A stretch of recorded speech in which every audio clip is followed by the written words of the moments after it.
teman-teman, saya buat kali ini konten tentang tubuh, jiwa, dan roh. Nah, ini sebenarnya kenapa saya buat ini, efek kekesalan saya di satu ruang mata kuliah ketika ada pendapat dari dosen berkata bahwa roh itu, jiwa itu bersama-sama dengan roh di surga. Dan ada juga pendapat yang saya pikir di luar logika saya dan tentunya jauh daripada kebenaran lain. Kita berkata bahwa kalau jiwa tidak ada, untuk apa roh di surga? Kan tidak ada rasanya, seperti itu kira-kira. Sebuah pemahaman yang saya pikir masih harus perlu belajar lagi. Walaupun ya tidak menyindir orangnya, tetapi ini sih yang harus diperhatikan ketika ini sangat erat, sangat susah memang dipahami. Tapi Alkitab berkata memang ketika kita mati, maka roh kita lah yang kembali kepada surga, gitu. Dan pendapat yang itu yang tidak diterima oleh beberapa teman-teman teolog yang di ruang kelas kami, dan mereka tetap berkata bahwa jiwa itu ikut dengan surga. Berarti dia berkata bahwa jiwa dan roh itu masuk ke dalam kerajaan surga, hanya daging saja yang mati. Teman-teman, saya mau jelaskan seperti ini. Nah, di dalam Alkitab tentu kita harus kembali kepada bahasa aslinya, yaitu di Perjanjian Lama kental dengan bahasa Ibrani, dan Perjanjian Baru itu dimuat dalam bahasa Yunani. Jadi teman-teman, untuk menafsirkannya kembalilah kepada bahasa Yunani di Perjanjian Baru. Jangan pernah melihat ke dalam bahasa daerah, bahasa Arab, mungkin bahasa Cina mungkin ya. Kembalilah ke sumber bahasa aslinya, biar kita tidak salah pemahaman kita. Teman-teman, bahwa ada dua pandangan yang berkata ada satu, jiwa dan roh itu sama. Ada juga yang berkata bahwa tubuh, jiwa dan roh tiga begitu. Ada yang berkata tadi tubuh itu beda, jiwa dan roh itu sama, gitu. Nah, saya mau katakan gini teman-teman, di dalam bahasa teks, bahasa asli di bahasa Yunani jelas dikatakan bahwa kata nyawa itu sering dipakai dengan kata pesuke. Kata roh dipakai dengan soe. Nah, artinya gini, ini yang, dan kadang-kadang dia kita memang dijelaskan kadang soe pun ditulis dengan jiwa, gitu. Kata jiwa ini di dalam Alkitab Perjanjian Baru sering juga dikatakan dengan soe ini sering diterjemahkan dengan kata jiwa juga. Makanya pesuke juga dengan pesuke juga jiwa.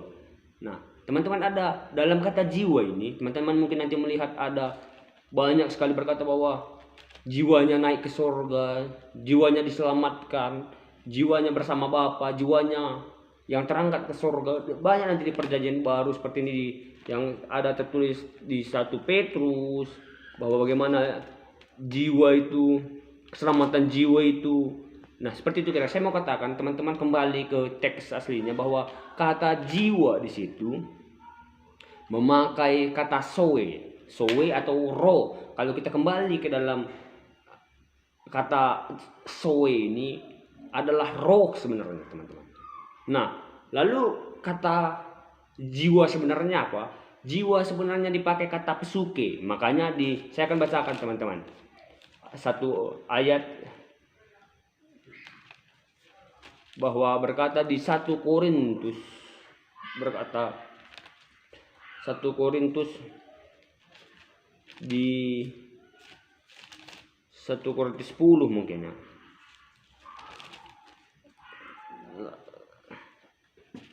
Bentar teman-temannya.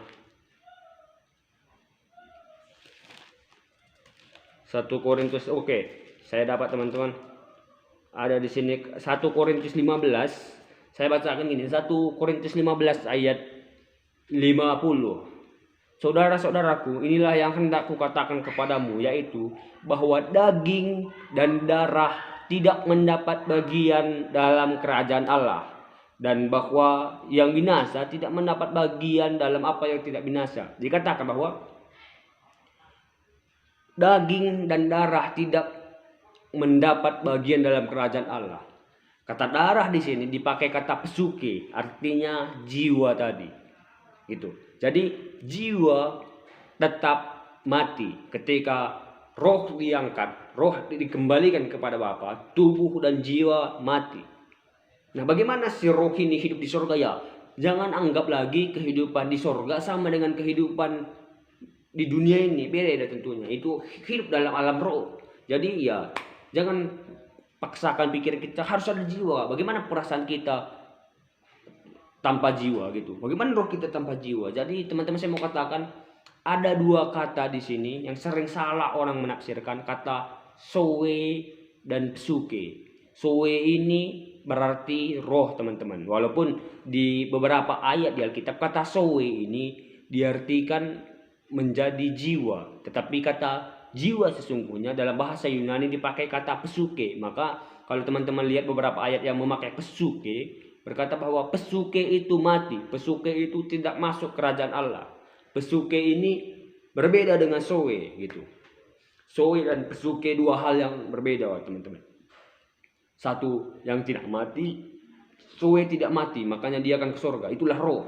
Pesuke tetap mati, itulah jiwa. Itulah jiwa, ada pikiran kita, kehendak kita ya. Saya mau katakan gini, andai saja pesuke kita ikut ke surga, sebuah kehendak kita, jadi ya kita akan masih berpikiran kotor-kotor di surga. Saudara kan akan memikirkan sesuatu hal yang susah di surga.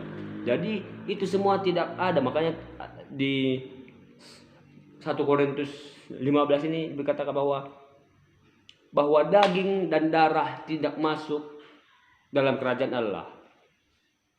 Pesuke, darah atau jiwa ini tidak masuk dalam kerajaan Allah. Sekali lagi saya tekankan bahwa ada perbedaan sowe dan pesuke. Jadi teman-teman, saya mau katakan jangan salah tafsir, jangan salah anggap. Mari lihat kembali kebenaran Bible kepada dari sudut teks. Nah, perlu kita makanya kita harus memahami dalam mengeksegesa ayat itu ada 7, minimal ada 7.